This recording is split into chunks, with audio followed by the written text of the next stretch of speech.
Hello, we're gonna do limb movements today. As you can see, we're in a different location. It's a beautiful fall day. Yep.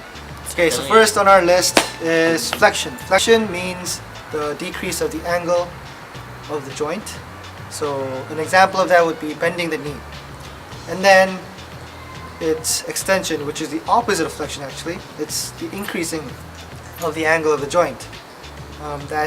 An example of that would be straightening your arm. And then it's hyperextension.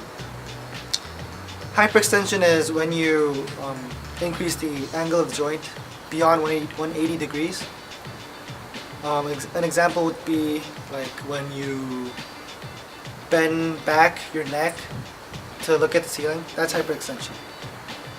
And there's plantar flexion, which is the extension of the ankle joint, your ankle joint, and dorsiflexion is the opposite of plantar flexion, which is the flexion of the ankle joint. So an example for plantar flexion would be pointing your toes toward the ground, like straightening your toes. And for dorsiflexion, the example would be raising the toes toward your tibia or your knee, like when you're stretching. And then we move on to abduction.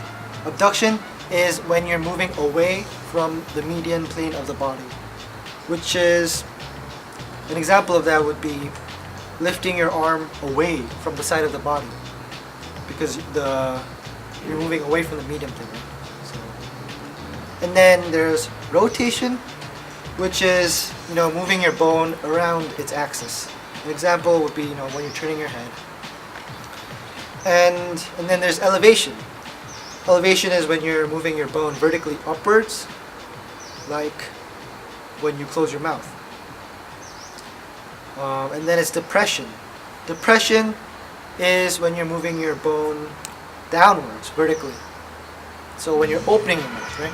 Which is the opposite of rotation. And next is inversion, which is the lifting of the medial side of the foot. An example would be twisting your foot inwards but sideways so that when you lift your foot, you can see the sole of your foot. And the opposite of that would be eversion.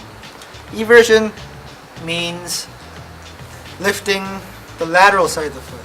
So the example would be the opposite, twisting your foot outwardly so that, when you lift your foot, you can't do it because your limbs are not meant to do that as much as when you're moving inwards.